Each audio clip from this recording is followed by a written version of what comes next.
Everybody good? I'm good. Everybody doing all right? How are you? I'm good. I'm good. I'm real good. Hungry.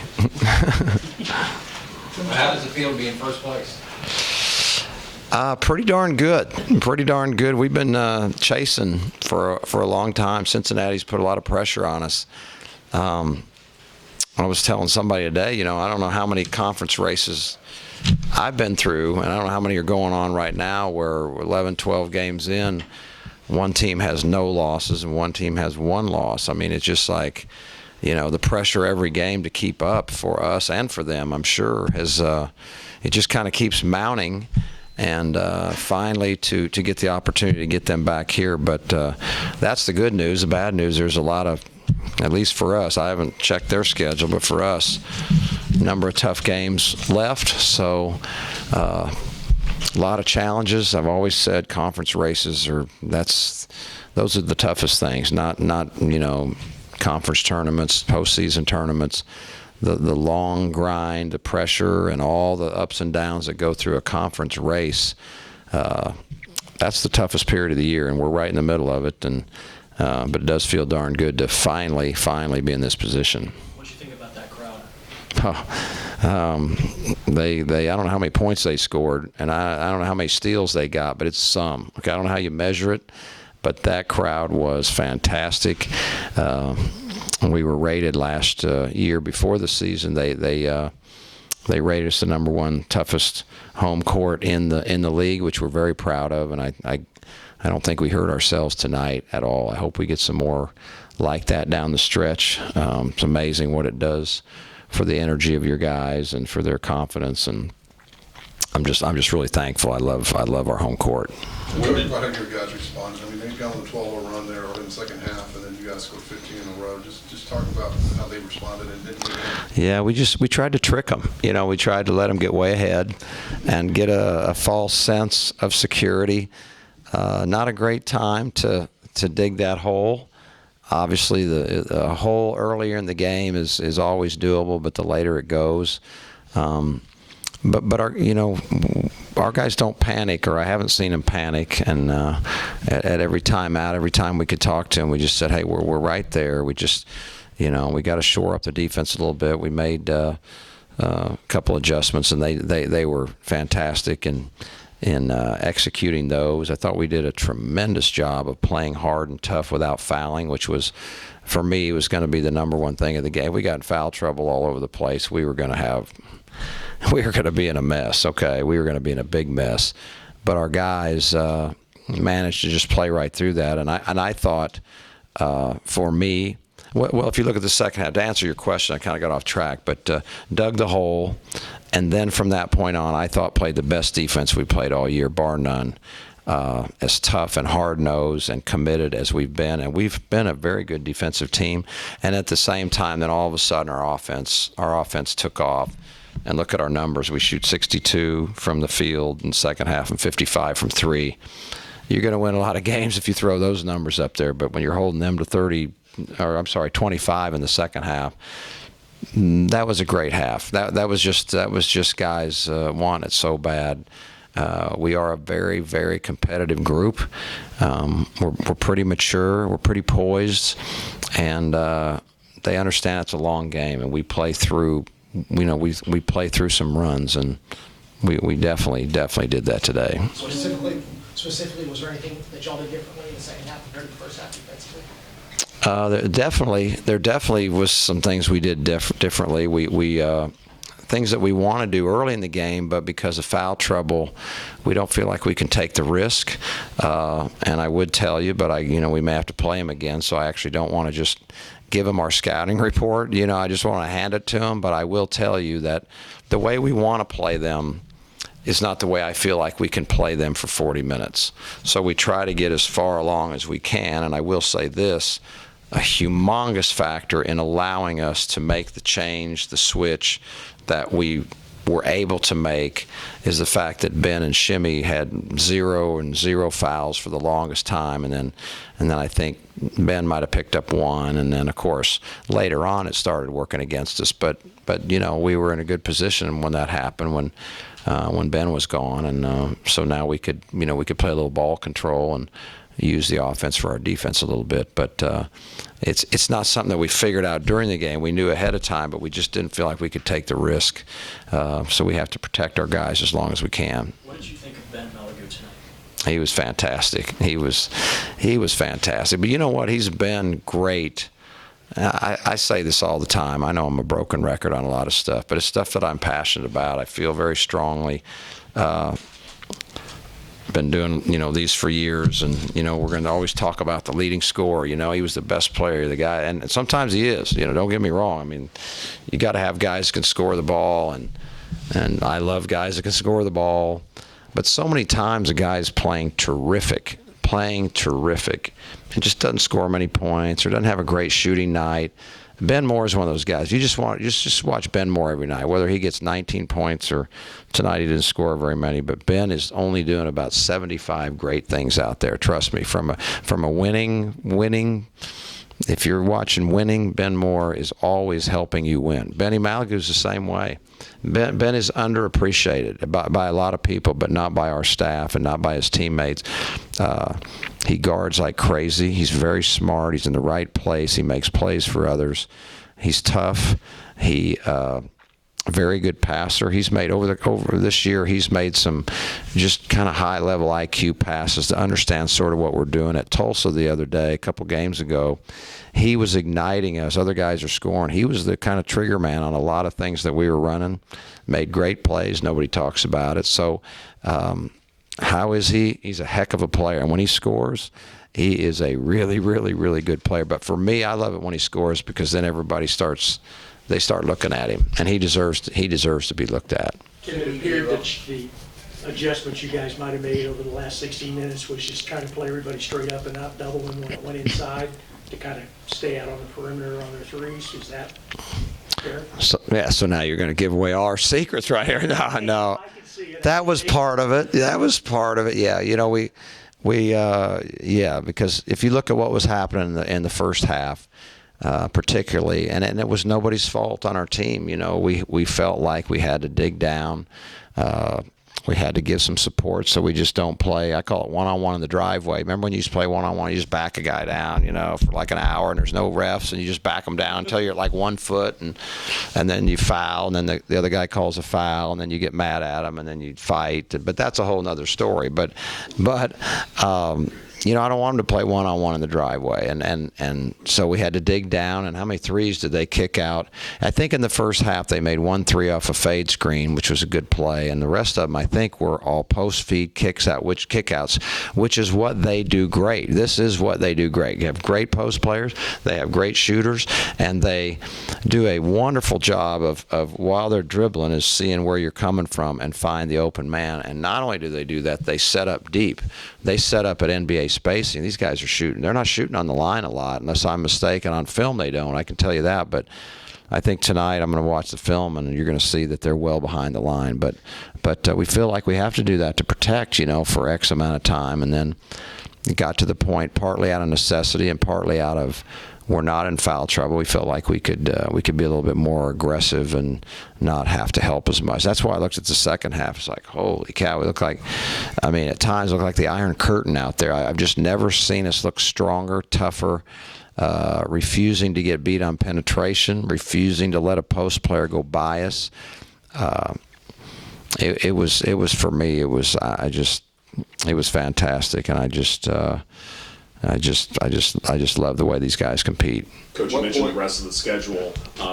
Don't see any ranked opponents on that, but how important was it to get this victory in terms of the other goals that this? I think it was a really, really important game for a lot of reasons. Obviously, one of our goals is to try to win the conference.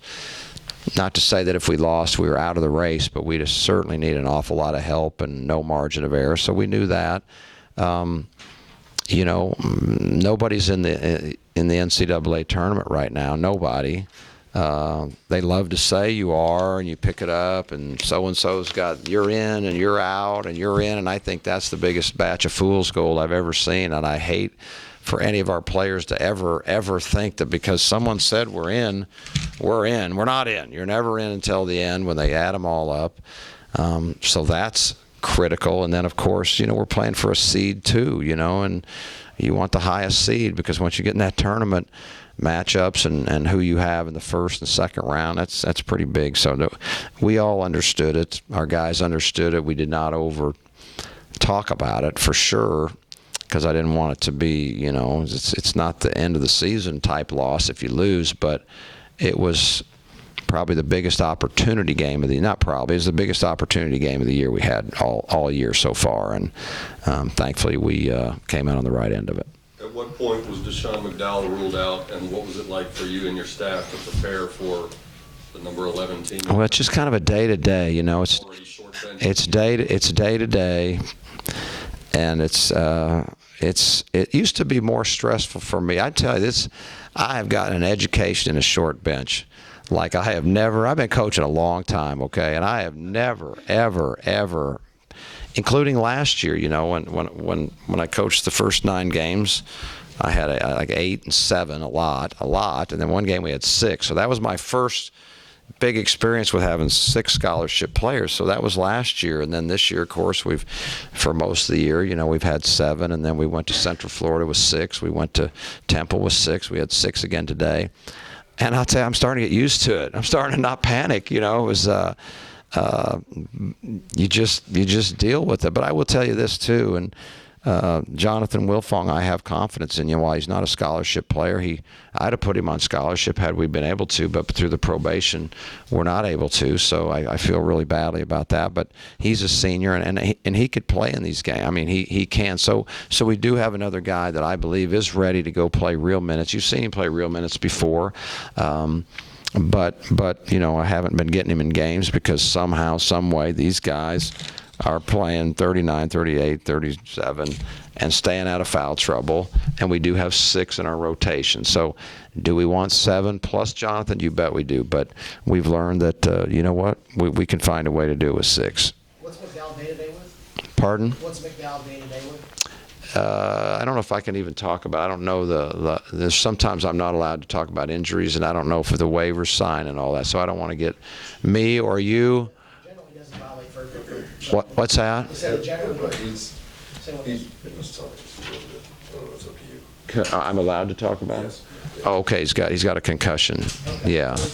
So I'm not going to get sued or anything like that. So I was told never to talk about injuries because they have to have waivers signed. And ours are. Yep. Okay. I just got a great education right here in advanced law. So thank you for that. Can you talk about your feel short about the bench? NCAA selection committee coming out with a top 16 reveal with so much time left in the season? Are you asking me what I think about it? I'm going to tell you that I think it's, if they're listening, I think it's wonderful. If they're the ones making the choices, I think it's just absolutely wonderful that they did that. Okay, so in case they're listening to me, I don't want to make them mad. But truthfully, if they're not listening to me, I don't know that it's healthy. I think this, and I've been feeling this for years, and probably no one in here cares what I think about it. But it does.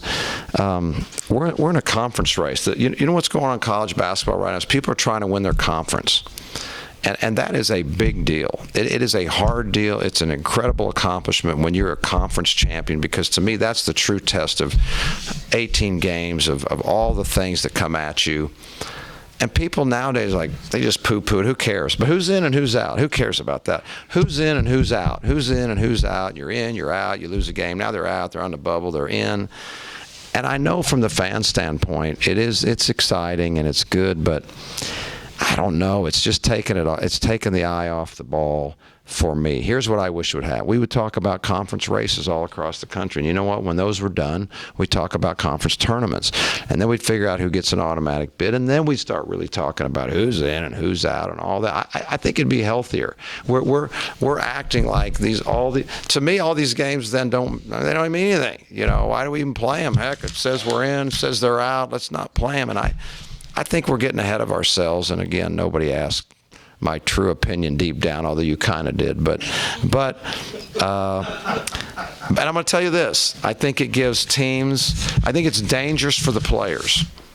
I think it's very dangerous for the players because Lord knows they're on every media, social media. They know how to gather every information. I'm sure they're seeing, you know, and to them, if it shows they're in, they think they're in.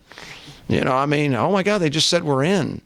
You're not in. You're not in. You're a game or two away from being out.